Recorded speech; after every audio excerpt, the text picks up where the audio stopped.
Look at that ooey gooey goodness for cheese. She was on about 10 minutes and we're going to pull her off, and I will follow and I will show you the exact process that I use. Let's get started.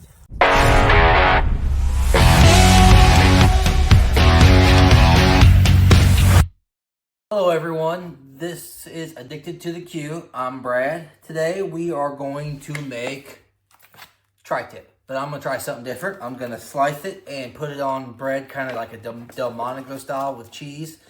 Kind of a cross between a Philly cheesesteak and a Delmonico. I'm going to show you everything I'm going to do for this, how I'm going to cook it, and then we will go from there. So stay tuned, everybody. All right, I apologize in advance. I'm going to try to be my own cameraman, which you know how well that works. I'm going to make a kind of a marinade for this. We're going to let it marinate for an hour. LC Angry Bull, half cup. And then whatever it takes to float this tri-tip.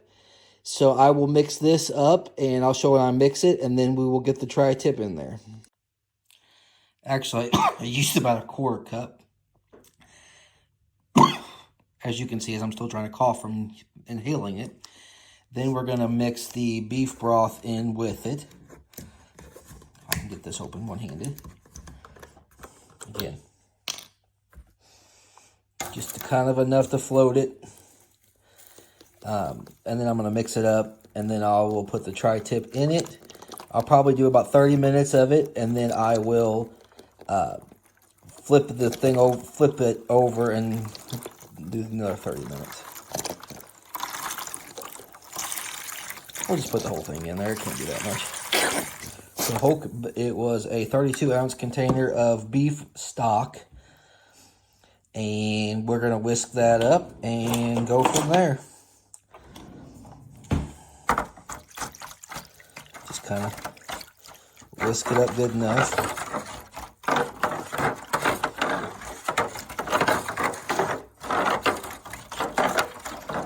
Just kind of get the big chunks of that Angry Bull seasoning out, or kind of all together. Alright. As you can see, you don't have to be super aggressive with this, but I want to take off all of this fatty silver skin because the rub won't stick to it anyway. And plus it won't taste very good on a sandwich with all that fat. So we're going to get this trimmed off, and then we're going to throw it in the marinade. Alright, now that we got her cleaned up, that's what it's going to look like. I mean, there's still a little silver, but you could spend hours cleaning this up, but I got 90% of the fat off in the silver skin, so we're going to throw it into our marinade right here.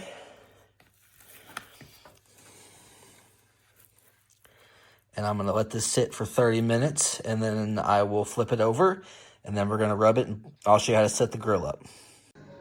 All right, here's our tri-tip. One thing they always say, tri-tips look like boomerangs, which is pretty much true. We're going to use 2 rubs on this today. Holy Smokers Ultimate Steak seasoning. This one's got a little heat to it. I made that mistake the first time I used it. Go light because it's got some good heat to it, but like I said, it is hot, so you don't want to put terribly much on. Just a light layer to know it's there. One thing about beef, though, I will say, it is really, really hard to over-season beef. It takes a lot of seasoning. One thing I got from Smokin' Magic, they hold their shaker like this and hold it by the end, like a pencil. And they say it helps get them get better control over it, which I actually have to agree. I really like the way that looks. The second is it's brisket rub. It's got a lot of coarse salt in it, which is good. Looks like it's got some pepper. So we're going to put this on, and I'm going to do both sides. I'm not going to show you the other side when I flip it. And then we're going to go light the grill. I'm going to go ahead and let the meat sweat while I am getting the grill lit. I'm going to do a chimney of the good charcoal briquettes, because by far the best in the business is the good charcoal. Cornstarch water and the charcoal bits, and that's all that is in that. Like I said, I'm putting a pretty thick coat. Like I said, it is really hard to over season beef.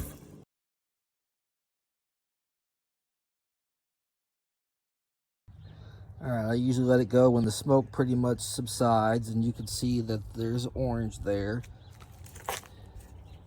So I'm gonna set this. So I have my Weber kettle set up for indirect grilling. I'm gonna probably put it over there for about 5 minutes on each side, and then I'm gonna throw it over the coals and reverse sear it to get that nice sear on it. All right, just put her on. We'll let her cook for about 5 minutes or so. Then I'll flip it, do another 5, and then I'll probably throw her over direct heat to get a nice sear on it. All right, she's been on this side for 5 minutes. Let's flip her over. There we go. We'll let her go about 5 minutes on that side. Then, like I said, then we'll put her on and we're gonna sear it. Hear that sizzle, baby. Just put her over direct heat. So just had it on just a couple minutes, flipped her over. We got some good sear on there. We're gonna give her a couple minutes more, and then I'm gonna test it and see where I'm at. I want about 120, 125, and then she'll carry over. And then I'm gonna put it back on the cooker when I put it on the bread with the cheese. She's actually sitting about 110, so we're just gonna put her back over indirect heat and let her cook until she hits that 125, 130 internal temperature. While the steak's finishing off, I'm going to mix up a butter thing to throw over top of the compound to brush over the top of the buns for the steak sandwich. This is King Louis Meat Apostle Ooh Butter Clucker. It's got a little buttery, savory, garlicky. It's so good. We're gonna mix that in with it, just a good amount. We'll see when I melt it what it looks like.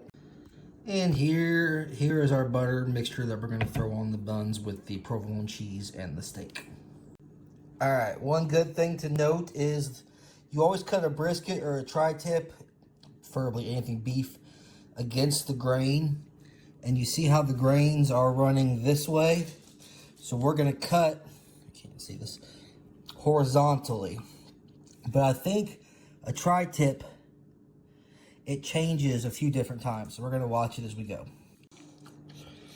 That right there is the perfect, because like I said, it's gonna cook a little bit when I add to it.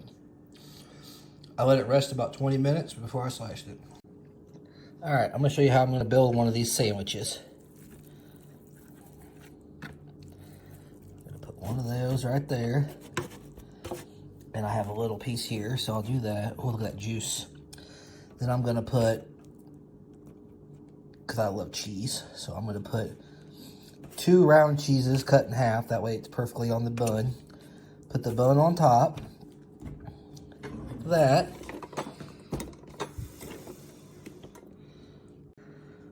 Next, we take some of this compound butter, or the butter with the Ooh Butter Clucker, brush over the top of it just to get a good flavor to it. And then we're going to build the rest of them like that. Then we're going to put them back on the smoker, probably, or the grill, probably for another 10, 15 minutes, just kind of melt the cheese. All right, put her back on and long enough to kind of melt the cheese, so probably about 10 minutes or so.